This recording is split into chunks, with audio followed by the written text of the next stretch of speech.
Professor റോയ്ജി ബെർലിനിന്റെ ആദ്യകാലം മുതലുള്ള സന്തത സഹചാരി. 1984 മുതൽ ബെർലിനിന്റെ വളർച്ചയുടെ ഓരോ പടവുകളും കണ്ട മികച്ച ഫിസിക്സ് അധ്യാപകൻ. ബെർലിനിന്റെ വിദ്യാർത്ഥിയായാണ് റോയ് സാറിന്റെ തുടക്കം. ജോർജ് സാറിന്റെയും സെബാസ്റ്റ്യൻ സാറിന്റെയും മാത്സ് സബ്ജക്റ്റിലെ മികവും അധ്യാപനവും അന്ന് വിദ്യാർത്ഥിയായിരുന്ന റോയ് സാറിനെ കണക്കിലെ കേമനാക്കുന്നു.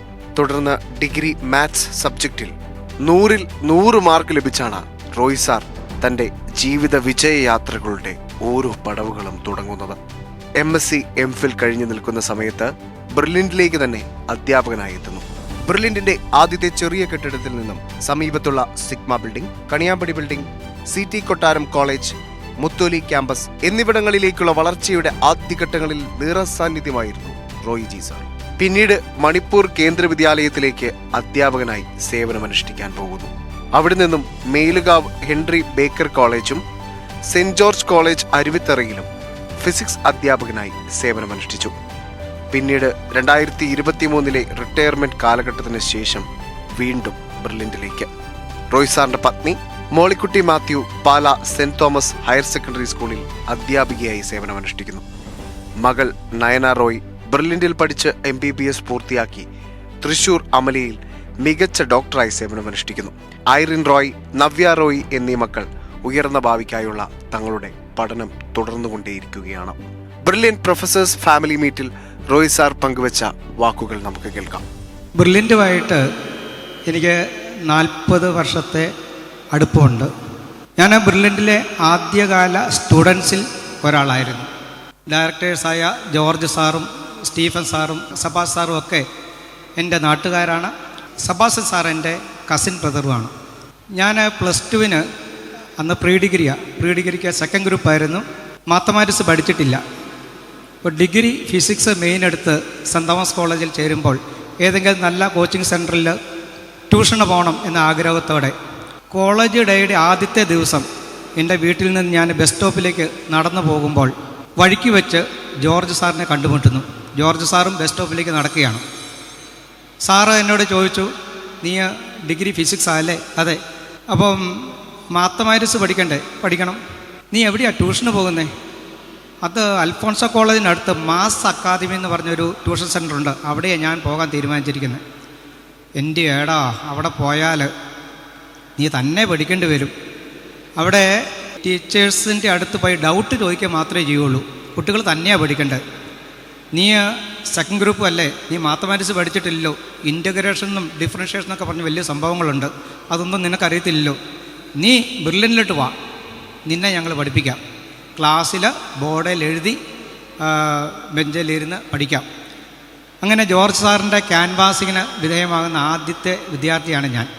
ഫസ്റ്റ് ഇയറിൽ ജോർജ് സാറാണ് മാത്തമാറ്റിക്സിൻ്റെ ക്ലാസ് എടുത്ത് നല്ല ഉശനും പഠിപ്പീരായിരുന്നു.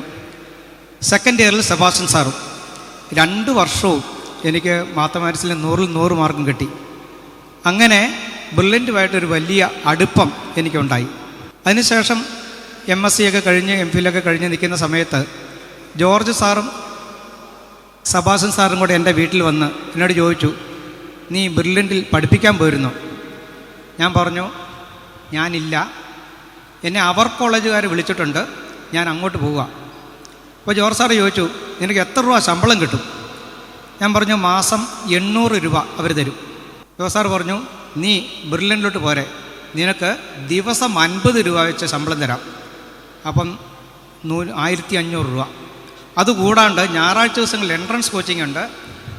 അതിന് ഫിസിക്സിൻ്റെ ക്വസ്റ്റ്യൻ പേപ്പറൊക്കെ ഉണ്ടാക്കണം. അത് ക്വസ്റ്റ്യൻ ക്ലാസ്സസ് ഡിസ്കസ് ചെയ്യുന്നതിന് മണിക്കൂറിന് 30 രൂപ വെച്ച് തരും. അപ്പോൾ എനിക്ക് ഭയങ്കര സന്തോഷമായി. ഞാൻ അങ്ങനെ ബെർലിനിലെ ആദ്യത്തെ സപ്പോർട്ടിംഗ് സ്റ്റാഫ് കം ടീച്ചറായിട്ട് മാറി. അന്ന് ഞാൻ വരുമ്പോൾ ഉള്ള ടീച്ചേഴ്സിൽ ഇന്ന് ഇവിടെയുള്ള റോയ് തോമസ് സാറും അശോക് സാറും മാത്രമാണ്. ബാക്കി പ്രൊഫസേഴ്സ് എല്ലാം അതിന് ശേഷം വന്നവരാണ്. ഞാനിപ്പോഴും ഓർക്കുന്നു, KV എബ്രഹാം സാറിനെ പിടിക്കാനായിട്ട് സാറിൻ്റെ ട്യൂഷൻ സെൻറ്ററിൽ പോകുന്നു, അച്ചുമൻ സാറിനെ വിളിക്കാനായിട്ട് അച്ചുമൻ സാറിൻ്റെ വീട്ടിൽ പോകുന്നതൊക്കെ ഞാൻ ഓർക്കുന്നു. ബെർലിനിൽ അന്നത്തെ പ്രൊഫസേഴ്സിൻ്റെ ശമ്പളം 50 രൂപയാണ്. റോയ് തോമസ് സാറിനെ പോലുള്ള റിട്ടയർഡ് അല്ലാത്ത പ്രൊഫസേഴ്സിൻ്റെ ശമ്പളം മണിക്കൂറിന് 40 രൂപയാണ്. ബെർലിനിലെ ഡയറക്ടർമാരിൽ ജോർജ് സാറും സ്റ്റീഫൻ സാറും സന്തോഷ് സാറും ഗവൺമെൻറ് ജോലിക്കാരാണ്. ഫുൾ ടൈം ഡയറക്ടറായിട്ട് ബ്രില്യൻറ്റിലുള്ളത് സബാസ് സാർ മാത്രമാണ്. അപ്പോൾ സബാസ് സാറിൻ്റെ കൂടെ സബാസ് സാറിനെ സഹായിക്കാനായിട്ട് ഞാനും കൂടി. പക്ഷെ സാറിന് ഇഷ്ടം പോലെ സ്ഥലവും ഒക്കെ ഉള്ളതുകൊണ്ട് പലപ്പോഴും സാർ എന്നെ ചാർജ് ഏൽപ്പിച്ചിട്ട് സാറ് പണിക്കാരുടെ അടുത്തേക്ക് പോകും. അങ്ങനെ എൻക്വയറിക്കും അഡ്മിഷനൊക്കെ വേണ്ടിയിട്ട് ബ്രില്യൻറ്റിനെ സഹായിച്ചു പോകുന്നു. ഞായറാഴ്ച ദിവസങ്ങളിലാണ് എൻട്രൻസ് കോച്ചിങ്. അപ്പോൾ ശനിയാഴ്ച ദിവസങ്ങളിൽ വലിയൊരു ക്ലീനിങ് ഡേ ആണ്. സ്റ്റീഫൻ സാറ് വൈകുന്നേരം വന്ന് ഷർട്ടൊക്കെ ഊരിയിട്ട് ഡെസ്കും ബെഞ്ചും എല്ലാം പിടിച്ച് നിലവെല്ലാം അടിച്ച് വാരി ക്ലാസ് റൂം സെറ്റാക്കുന്നത് ഞാനിപ്പോഴും ഓർക്കുന്നു. ക്ലീനിങ്ങിന് ശേഷം വൈകുന്നേരം ഒരു വലിയ ചിലവുണ്ട്.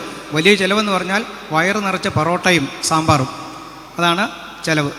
ജോർജ് സാർ എത്തുന്നത് സാധാരണ ക്രാഷ് പ്രോഗ്രാമിൻ്റെ സമയത്താണ്. ജോർജ് സാർ എത്തിക്കഴിഞ്ഞാൽ ഭയങ്കര സ്പീഡാണ്. സാറങ്ങ് വന്നു കഴിഞ്ഞ് കോളേജുകളിലെല്ലാം പോയി, അടുത്തുള്ള കോളേജുകളിലെല്ലാം പോയി പ്രീ ഡിഗ്രി പിള്ളേരുടെ അഡ്രസ്സ് എടുക്കും, അവർക്കെല്ലാം വീട്ടിലേക്ക് എഴുത്തയക്കും, പേരൻസിന് എഴുത്തയക്കും.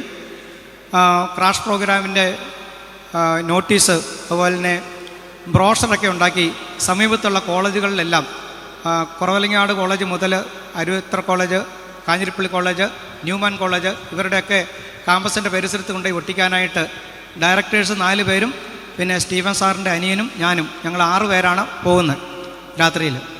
അപ്പോഴത്തേക്കും ഡയറക്ടർമാർ 4 പേർക്ക് സ്കൂട്ടറായി. ജോർജ് സാറിന് ഒരു ലാംബി സ്കൂട്ടറാണുള്ളത്. ഈ ലാംബി സ്കൂട്ടറിൻ്റെ പ്രത്യേകത, എവിടെയാണോ നിർത്തേണ്ടത് അതിനൊരു 50 മീറ്റർ പുറകിൽ നിന്ന് ബ്രേക്ക് ചെയ്താലേ കറക്റ്റ് സ്ഥലത്ത് ചെന്ന് നിൽക്കുകയുള്ളൂ. പക്ഷെ അതിൻ്റെ പുറകിൽ ഞങ്ങൾ ആരും കയറുകയില്ല. സ്റ്റീഫൻ സാറിന് ഒരു ചേതക്കുണ്ട്, പിന്നെ സാറ് കൈൻറ്റി കൊണ്ടാ മേടിച്ചു. സബാസ് സാറിനൊരു ചേതക്ക് സ്കൂട്ടറുണ്ട്. ആ സ്കൂട്ടറിന് പുറകിൽ കയറാനാണ് എനിക്കിഷ്ടം. കാരണം സാറ് ഭയങ്കര കെയറായിട്ടേ വണ്ടി ഓടിക്കുകയുള്ളൂ. അന്നും ഇന്നും ഞാൻ അത്ഭുതത്തോടെ ഓർക്കുന്നൊരു കാര്യം, സബാസ് സാർ എത്ര രാത്രിയായി വീട്ടിൽ ചെന്നാലും വണ്ടി കഴുകിയിട്ടിട്ടേ കിടക്കുള്ളൂ. അത് ഇന്നും അതങ്ങനെ തന്നെ. ബ്രില്യൻറ്റിൽ എൻ്റെ ലൈഫ് സാധാരണ ദിവസങ്ങൾ ക്രാഷ് പ്രോഗ്രാമിൻ്റെ സമയത്ത് രാവിലെ 7 മണിയാകുമ്പം സ്റ്റീഫൻ സാറോ സബാസ് സാറോ എൻ്റെ വീട്ടിൽ വരും. അവരുടെ വണ്ടിയെ കയറി ഞാനങ്ങ് പോരും. ഇവിടെ വന്ന് ക്ലാസ് എല്ലാം കഴിഞ്ഞ് അടുത്ത ദിവസത്തേക്കുള്ള ടൈം ടേബിളെല്ലാം സെറ്റ് ചെയ്ത് രാത്രി 10-10:30 ആകുമ്പം ജോർജ് സാർ എന്നെ വീട്ടിൽ കൊണ്ടുപോയി വിടും. എപ്പോഴും അവരുടെ കൂടെ, അവരുടെ ഒരു പെറ്റായിട്ട് ഞാൻ നടക്കുന്നത്. എനിക്ക് ഭയങ്കര ഇഷ്ടമായിരുന്നു ആ ലൈഫ്, ഭയങ്കര ഇഷ്ടമായിരുന്നു. മറ്റ് ജോലികൾക്കൊന്നും പോകാൻ ഞാൻ ആഗ്രഹിച്ചേ ഇല്ല. പക്ഷേ വീട്ടുകാർ പറയും, എടാ ഗവൺമെൻറ് ജോലി നോക്കണ്ടേ എന്നൊക്കെ. പക്ഷേ എനിക്ക് ഞാൻ അർഹിക്കുന്നതിനേക്കാൾ കൂടുതൽ സാലറി, ശമ്പളം അവരെനിക്ക് തരുമായിരുന്നു. ഞാനിപ്പോഴും ഓർക്കുന്നു ആ കാലഘട്ടത്തിൽ 1990-91 കാലഘട്ടങ്ങളിൽ ഞങ്ങളുടെ നാട്ടിൽ ആർക്കും ഫ്രിഡ്ജില്ല. ഞങ്ങളുടെ വീട്ടിൽ ആദ്യമായിട്ടൊരു ഫ്രിഡ്ജ് വാങ്ങുന്നത് ബ്രില്യൻറ്റിലെ ശമ്പളം കൊണ്ടാണ്. ഒരു പെട്ടി ഓട്ടോയിൽ സ്റ്റീഫൻ സാറും ജോർജ് സാറും സന്തോഷ് സാറും കൂടെ ആ ഫ്രിഡ്ജ് എൻ്റെ വീട്ടിൽ കൊണ്ടുവന്ന് തരുന്നത് ഞാനിപ്പോഴും നന്ദിയോടെ ഓർക്കുന്നു. അങ്ങനെ വർഷങ്ങൾ കഴിഞ്ഞു. 96 ആയപ്പോൾ, ഞാൻ ബ്രില്യൻറ്റിൽ ചേർന്നിട്ട് 6 വർഷമായപ്പോൾ എനിക്ക് കേന്ദ്രീയ വിദ്യാലയത്തിൽ PGT ആയിട്ട്, പോസ്റ്റ് ഗ്രാജുവേറ്റ് ടീച്ചറായിട്ട് സെലക്ഷൻ കിട്ടി. പക്ഷെ എനിക്ക് പോകാൻ ഒട്ടും താല്പര്യമില്ല.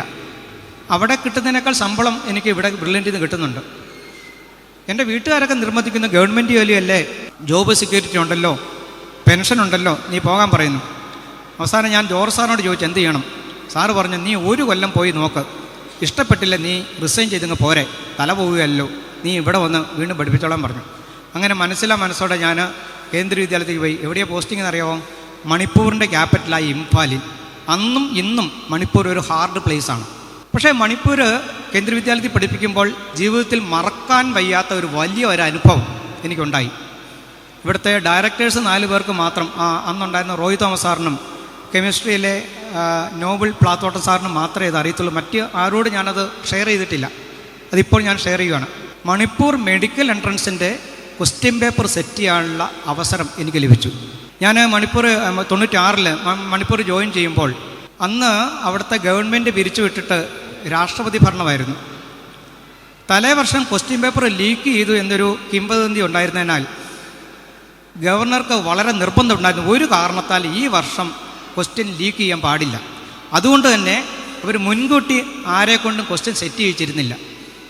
എൻട്രൻസ് എക്സാമിന് ഒരാഴ്ച മുമ്പ് ഞാൻ നോക്കുമ്പോൾ എൻ്റെ ക്വാർട്ടേഴ്സിൻ്റെ അടുത്ത് ഒരു 4-5 പട്ടാള വണ്ടി, ആസാം ട്രൈബൽസിൻ്റെ പട്ടാള വണ്ടി, അത് നിറയെ മെഷീൻ ഗണ്ണ് പിടിച്ച പട്ടാളക്കാർ. ഒരു ഓഫീസർ എൻ്റെ അടുത്ത് വന്ന് പറഞ്ഞു, ഞാൻ ഗവർണറുടെ ഓഫീസിൽ നിന്നാണ് വരുന്നത്, താങ്കൾ ഇപ്പോൾ എൻ്റെ കൂടെ ഗവർണറുടെ ഓഫീസിലേക്ക് വരണം. എന്താണ് ഡ്യൂട്ടി എന്ന് അറിയത്തില്ല, ഒരാഴ്ചത്തെ ഒരു ഒഫീഷ്യൽ വർക്കാണ്, ഒരാഴ്ചത്തേക്കുള്ള ഡ്രസ്സും ഒക്കെ ആയിട്ട് വരണം. എന്താണ് വർക്കെന്ന് അറിയത്തില്ല. ഞാൻ എൻ്റെ തൊട്ടടുത്ത ക്വാർട്ടേഴ്സിൽ താമസിക്കുന്ന ആ പ്രിൻസിപ്പളിനോട് ചോദിച്ച പ്രിൻസിപ്പൾ പറഞ്ഞു, ധൈര്യമായിട്ട് പോകും, വല്ല ഇലക്ഷൻ ഡ്യൂട്ടി ആയിരിക്കും, എന്തായാലും ധൈര്യമായിട്ട് പോകും, ഗവർണർ വിളിച്ചതല്ലേ, പൊക്കോളാൻ പറഞ്ഞു. അങ്ങനെ ഞാൻ ജീവിതത്തിൽ ആദ്യമായിട്ട് പട്ടാളക്കാരുടെ അകമ്പടിയോടെ ഗവർണറുടെ ഓഫീസിലെത്തി. അവിടെ ചെന്നപ്പോൾ എൻട്രൻസ് കമ്മീഷണർ ഒരു പോസ്റ്റിംഗ് ഓർഡർ നൽകിക്കൊണ്ട് എന്നോട് പറഞ്ഞു, അടുത്ത ആഴ്ച നടക്കേണ്ട മെഡിക്കൽ എൻട്രൻസിൻ്റെ ഫിസിക്സിൻ്റെ ക്വസ്റ്റ്യൻ പേപ്പർ സെറ്റ് ചെയ്യേണ്ടത് സാറാണ്. 3 ദിവസം കൊണ്ട് സാറ് ക്വസ്റ്റ്യൻ സെറ്റ് ചെയ്യണം. 4-ാമത്തെ ദിവസം ക്വസ്റ്റ്യൻ പ്രിൻ്റ് ചെയ്ത് അതിൻ്റെ പ്രൂഫ് നോക്കണം.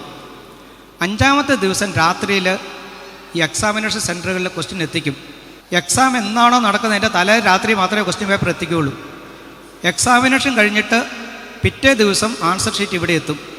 അത് OMR ഷീറ്റ്, ആൻസർ അതെല്ലാം വാല്യൂ ചെയ്ത് കഴിഞ്ഞിട്ട് അതിൻ്റെ റിസൾട്ട് കൂടി ഡിക്ലെയർ ചെയ്തതിന് ശേഷം മാത്രമേ സാറിന് ഇവിടുന്ന് പോകാൻ പറ്റുള്ളൂ. എന്നെപ്പോലെ കെമിസ്ട്രിക്കും ഒരു അധ്യാപനം വന്നു, ബയോളജിക്കും അത് ഡിഫറെൻറ്റ് കേവിയിൽ നിന്ന് വന്നു. ഞാൻ ഇവിടെ ക്വസ്റ്റ്യൻ സെറ്റ് ചെയ്ത് പരിചയമുള്ളതുകൊണ്ട് ഈ 3 ദിവസം തന്നാലും 1 ദിവസം കൊണ്ട് തന്നെ ഞാൻ എൻ്റെ ക്വസ്റ്റ്യൻസ് എല്ലാം സെറ്റ് ചെയ്തു. വലിയൊരു അനുഭവമായിരുന്നത്. ഞാൻ ഇതേപ്പറ്റി പിന്നീട് അവധിക്കാലത്ത് ഇവിടെ നിന്ന് ഡയറക്ടർമാരോട് പറഞ്ഞപ്പോൾ ജോർജ് സാർ പറഞ്ഞു, അങ്ങനെയാണെങ്കിൽ ആ എക്സാം എഴുതി പാസ്സായ സെലക്ഷൻ കിട്ടിയ കുട്ടികളുടെ ഫോട്ടോ നമുക്ക് ബെർലിൻ്റെ ബ്രോഷറിൽ വെക്കാമല്ലോ, കാരണം സാറ് സെറ്റ് ചെയ്ത ക്വസ്റ്റ്യൻ അല്ലേ, അപ്പോൾ അതിനൊരു ക്രെഡിറ്റ് നമുക്കില്ല എന്ന്. 2 വർഷങ്ങൾക്ക് ശേഷം, 2 വർഷം തികച്ചില്ല, അതിനു മുമ്പേ ഞാൻ ജോലി രാജിവെച്ച് ബെർലിനിലേക്ക് തിരിച്ചു പോന്നു. അതിനൊരു കഥയുണ്ട്. അന്നും ഇന്നും മണിപ്പൂർ ഒരു ഹാർഡ് പ്ലേസാണെന്ന് നിങ്ങളോട് ഞാൻ പറഞ്ഞു. ഈ മണിപ്പൂർ ആൾക്കാർ അന്നത്തെ ഡിമാൻഡ് മണിപ്പൂരിനെ ഇന്ത്യയിൽ നിന്ന് വേർപെടുത്തണം. അതുകൊണ്ട് നമ്മുടെ ഔദ്യോഗികമായിട്ടുള്ള പരിപാടികൾ, അതെങ്കിൽ നമ്മുടെ ഓഗസ്റ്റ് 15 റിപ്പബ്ലിക് ഡേ അങ്ങനെയുള്ള ചടങ്ങുകളൊക്കെ അവർ കരിദിനമായിട്ടാണ് ആചരിച്ചിരുന്നത്. അന്ന് ഒരു മനുഷ്യനും പുറത്തോട്ട് ഇറങ്ങില്ല. പുറത്തോട്ട് ഇറങ്ങിയിട്ടുണ്ടെങ്കിൽ എവിടെയെങ്കിലും എക്സ്പ്ലോഷൻ ഉണ്ടാവും, 100% ഉറപ്പാണ്. ഒരു സ്കൂളിലും പതാക ഉയർത്താൻ പാടില്ല. ഏതെങ്കിലും ഒരു സ്കൂളിൽ റിപ്പബ്ലിക് ഡേ പരേഡ് ഉണ്ട് അല്ലെങ്കിൽ എന്തെങ്കിലും പരിപാടി ഉണ്ടെന്ന് ഒരു അറിയിപ്പ് കിട്ടിയാൽ അവർ ഉടനെ നോട്ടീസ് കൊടുക്കും, ഭവിഷ്യത്തിൽ നിങ്ങൾ സഹിച്ചോണം. ഉറപ്പായിട്ടും ആ സ്കൂൾ കത്തിയിരിക്കും. ഈ ഭീകരന്മാരുടെയൊക്കെ ആരാണ് ഭീകരൻ നമുക്കറിയത്തില്ല. അവരുടെയൊക്കെ മക്കൾ നമ്മുടെയൊക്കെ സ്കൂളുകളിൽ പഠിക്കുന്നുണ്ട്. അതുകൊണ്ട് ടീച്ചേഴ്സിനോട് അവർക്ക് വലിയ ബഹുമാനമാണ്. ഒരു ദിവസം ഞാൻ ബാങ്കിൽ SBIയിൽ എന്തോ ആവശ്യത്തിന് പോകുമ്പോൾ SBI കയറുന്നതിന് തൊട്ട് മുമ്പ് ഒരു കരിമ്പിൻ ജ്യൂസ് കുടിച്ചിട്ടാണ് ഞാൻ ഈ ബാങ്കിലേക്ക് കയറുന്നത്. ബാങ്കിൽ കയറിയപ്പോഴേ ഒരു വലിയ ബോംബ് എക്സ്പ്ലോഷൻ്റെ ശബ്ദം കേട്ടു. ഞാൻ പുറത്തോട്ട് നോക്കിയപ്പോൾ എനിക്ക് കരിമ്പിൻ ജ്യൂസ് എടുത്തു തന്ന ആ ജ്യൂസ്മാനും അതോടൊപ്പം തന്നെ ഒരു 8-10 പേര് ചെതറിക്കിടക്കുന്നു. 2 മിനിറ്റ് മുമ്പായിരുന്നു എക്സ്പ്ലോഷൻ നടന്നെങ്കിൽ ഞാനും അതിനകത്ത് വിട്ടുപോയേനെ. ഞാൻ അന്നേ തീരുമാനിച്ചു, ഇനിയില്ല. ഞാൻ അന്ന് തന്നെ റെസിഗ്നേഷൻ എഴുതി 1 മാസത്തെ നോട്ടീസ് കൊടുത്ത് ഞാൻ അവിടെ നിന്ന് ജീവനും കൊണ്ട് ഇങ്ങോട്ട് പോന്നു. ഇവിടെ വീണ്ടും ബെർലിനിൽ കയറി. അപ്പോഴത്തേക്കും ഒരുപാട് സ്റ്റാഫായി. ജയ്സൺ സാർ എത്തി, അങ്ങനെ ഒരുപാട് സ്റ്റാഫ് എത്തി. 1 വർഷം കഴിഞ്ഞപ്പോൾ എനിക്ക് മേലിയാവ് ഹെൻറി ബേക്കർ കോളേജിൽ അധ്യാപകനായിട്ട് ജോലി കിട്ടി. തുടർന്ന് അരുവിത്തറ കോളേജിൽ ജോലി കിട്ടി. അവിടെയൊക്കെ വർക്ക് ചെയ്യുമ്പോഴും എൻ്റെ മനസ്സ് ബെർലിനിലാണ്. ഇവിടുത്തെ ഓരോ ചടങ്ങും ഓരോ ഫംഗ്ഷനും അവരെന്നെ വിളിക്കുന്നുണ്ട്, ഞാൻ എത്താറുണ്ട്. നിങ്ങൾ കണ്ടിട്ടുണ്ട്, എല്ലാ പ്രൊഫസേഴ്സ് മീറ്റിങ്ങിനും ഞാനിവിടെ എത്തിയിട്ടുണ്ട്. എത്രയും പെട്ടെന്ന് റിട്ടയറായി ഇവിടെ എത്തണം എന്നാണ് എൻ്റെ ആഗ്രഹം. ഒരു പക്ഷേ പെൻഷൻ പ്രായം കൂട്ടരുതെന്ന് ആഗ്രഹിച്ച ഏക കോളേജ് അധ്യാപകൻ ഞാനായിരിക്കും, സിൻസിയറായിട്ട് പറഞ്ഞു. അങ്ങനെ 2023 റിട്ടയർ ചെയ്തു. ഞാനിവിടെ എത്തി. എന്നെ ഞാനാക്കിയ ബെർലിനിന് എല്ലാവിധ ഭാവങ്ങളും ആശംസകളും നിർത്തുന്നു. നന്ദി, നമസ്കാരം. Brilliant Study Center, India's #1 coaching center for NEET and JEE.